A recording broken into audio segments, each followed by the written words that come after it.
হে everyone, আজ আমরা dictionary সম্বন্ধে দেখব। আগের ভিডিওগুলোতে আমরা যেমন লিস্ট এবং সেট দেখলাম, ওদের থেকে কিন্তু ডিকশনারি কিন্তু একটুখানি আলাদা। তোমরা এমন বলতে পারো যে ডিকশনারি হচ্ছে লিস্ট এবং সেটের কম্বিনেশন।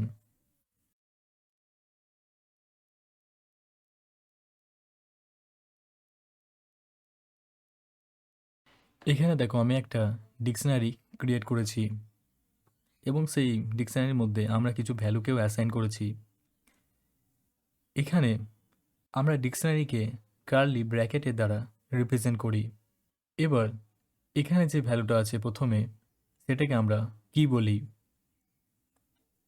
আর এটাকে আমরা বলি ভ্যালু। ডিকশনারি সবসময় পেয়ারে ভ্যালুকে সেভ করে, আর এখানে যে কিটা আছে এটা কিন্তু সবসময় ইউনিক হবে। এই যে ভ্যালুটা তোমরা দেখছো, এই ভ্যালুটা কিন্তু রিপিট হতে পারে। তোমরা এটাকে এমনভাবে বুঝতে পারো যে এটা হচ্ছে তোমাদের রেজিস্ট্রেশন নাম্বার, আর এটা হচ্ছে তোমাদের নাম। তোমরা ক্লাসে নিশ্চয়ই দেখেছো যে নাম কিন্তু রিপিট হয়, কিন্তু যে রেজিস্ট্রেশন নাম্বারটা থাকে সেটা কিন্তু রিপিট হয় না। তো অনেকটা ওই রকমই কনসেপ্ট এখানেও কাজ করে। আমি এখানে দুটো পেয়ারকে রেখেছি, তোমরা চাইলে এখানে আরও পেয়ারও রাখতে পারো। এবার আমরা যেমন লিস্টে এমটি লিস্ট দেখেছি, সেরকমও আমরা এখানে ক্রিয়েট করতে পারি। এই যেটা আমি লিখেছি এটাকে একটা এমটি ডিকশনারি বলবো, এবং আরেকভাবে আমরা এমটি ডিকশনারিকে ক্রিয়েট করতে পারি।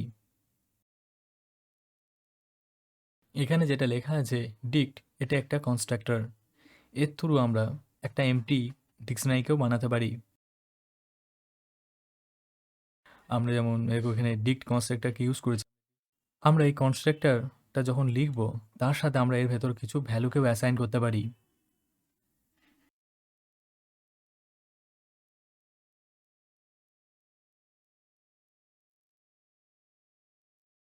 এবার যদি তোমরা লক্ষ্য করো, এখানে যখন আমি এই কনস্ট্রাক্টরকে ইউজ করছি এবং তার ভেতর ভ্যালু রাখার চেষ্টা করছি, সেই ভ্যালুটা কিন্তু এর মতো আমরা রাখছি না।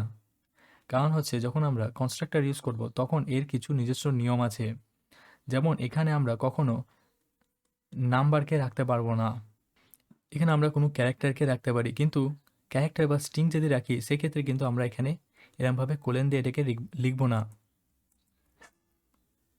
বাট এখানে আমরা যদি চাই, এখানেও কিন্তু আমরা স্ট্রিং ইউজ করতে পারি। সেক্ষেত্রে কিন্তু আমাদেরকে এখানে কোলন দিয়ে লিখতে হবে।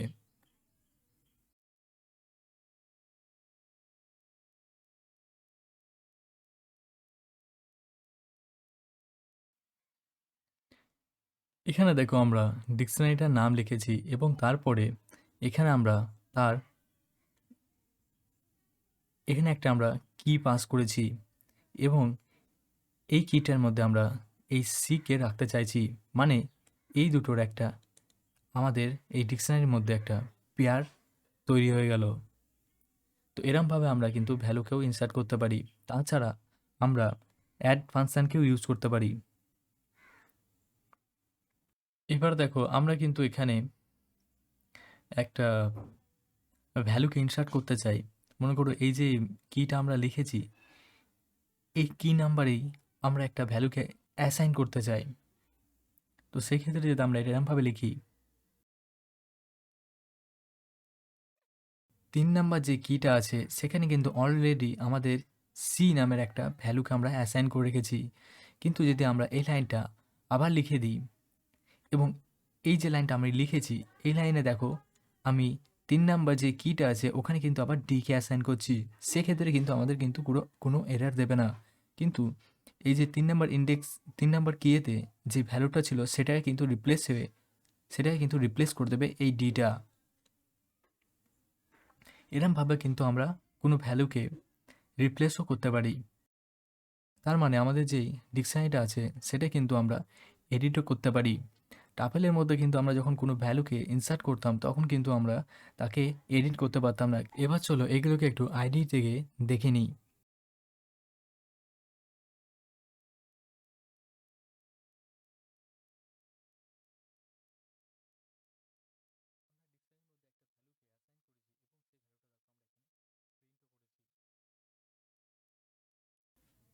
এবার আমরা চাইছি যে এই ডিকশনারির মধ্যে আমরা একটা ভ্যালুকে অ্যাড করতে চাই। তো সেক্ষেত্রে আমি এটাকে এরমভাবে লিখব।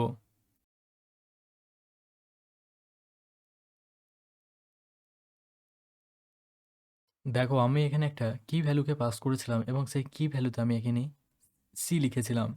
তো এখানে দেখো ওটা অ্যাড হয়ে গেছে এই ডিকশনারির মধ্যে। তো দেখো এই যে ৩ নাম্বার যে কিটা আছে এখানে কিন্তু আমরা সিকে লিখেছি। এবার যদি আমি চাই যে এই ৩ নাম্বার কি এর মধ্যে আমরা অন্য কোনো ভ্যালুকে লিখতে, তো সেটাও কিন্তু আমরা এর থ্রু লিখতে পারি।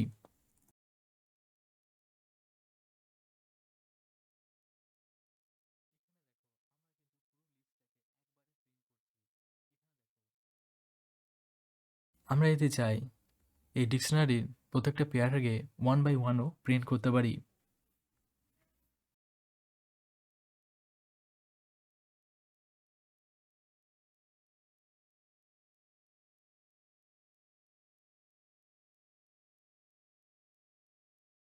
এখানে একটা জিনিসের উপর তোমরা লক্ষ্য রাখো, আমি যদি এখানে শুধু এ লিখি সেক্ষেত্রে আমাদের কিন্তু কিটা প্রিন্ট হবে।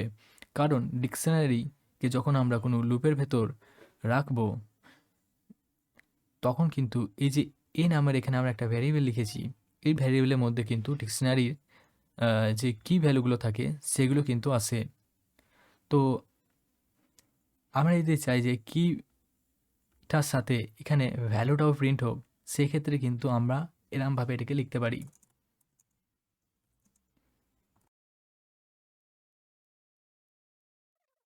ডিকশনারির মধ্যে এই যে এক্সট্রা আছে সেটা কিন্তু একটা ডিকশনারি।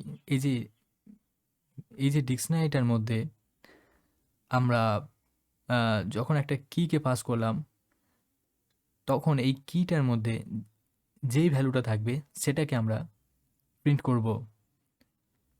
তো এখানে দেখো আমরা এ লিখেছি, যখন এক্স প্রথম এখানে যে লুপটা আছে সেটা যখন প্রথম রান হবে তখন এই এক্সের মধ্যে প্রথম যে ভ্যালুটা আসবে সেটা হচ্ছে তোমার এই কি নাম্বারটা।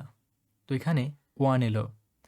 এবার আমরা এখানে দেখো এটা লিখেছি যে এই ডিকশনারির মধ্যে এই যে ভ্যালুটা আছে মানে ১ নাম্বারে যেই ১ নাম্বার কি এর মধ্যে যেই ভ্যালুটা আছে সেটাকে প্রিন্ট করুক। তাই জন্য দেখো এখানে যে ভ্যালুটা প্রিন্ট হবে সেটা হচ্ছে তোমার এটা। দেখো পুরো ডিকশনারিটা কিন্তু প্রিন্ট হয়ে গেছে। আমরা এর আগে দেখো এখানে ডিকশনারিটাকে একবারে প্রিন্ট করেছি, কিন্তু এখানে দেখো আমরা লুপের থ্রু প্রিন্ট করেছি 1 বাই 1। এবং এখানে প্রথম প্রিন্ট হয়েছে কি এবং দ্বিতীয়তে প্রিন্ট হয়েছে সেই কি এর মধ্যে যে ভ্যালুটা আছে সেটা।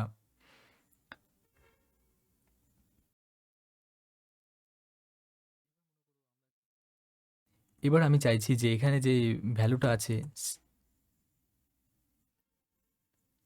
২ নম্বর কিতে যে ভ্যালুটা আছে এটাকে আমি রিমুভ করতে। তো সেক্ষেত্রে আমি এটাকে এরমভাবে লিখতে পারি। এবার পপের মধ্যে আমরা এই কিটাকে পাস করব। দেখো পপের মধ্যে আমরা ডাইরেক্টলি ভ্যালুকে পাস করতে পারবো না, সেই কারণে আমরা পপের মধ্যে কিকে পাস করব। এই পেয়ারটাকে আমরা রিমুভ করতে চাই। তো সেক্ষেত্রে আমি এখানে পপ লিখবো, এবার পপের মধ্যে পাস করে দেবো 2কে।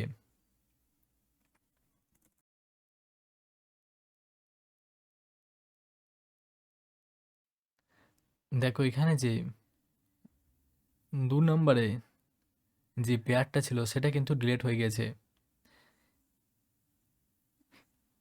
এবং পপ তোমার কি করে, যখন কোনো জিনিসটাকে আমরা ডিলিট করি তখন সেটাকে আবার রিটার্নও করে। যেমন দেখো এখানে রিটার্ন করেছে বিকে, কারণ 2 এর মধ্যে যে পেয়ারটা ছিল সেটা হচ্ছে তোমার বি, সেই কারণে এ বিকে রিটার্ন করেছে।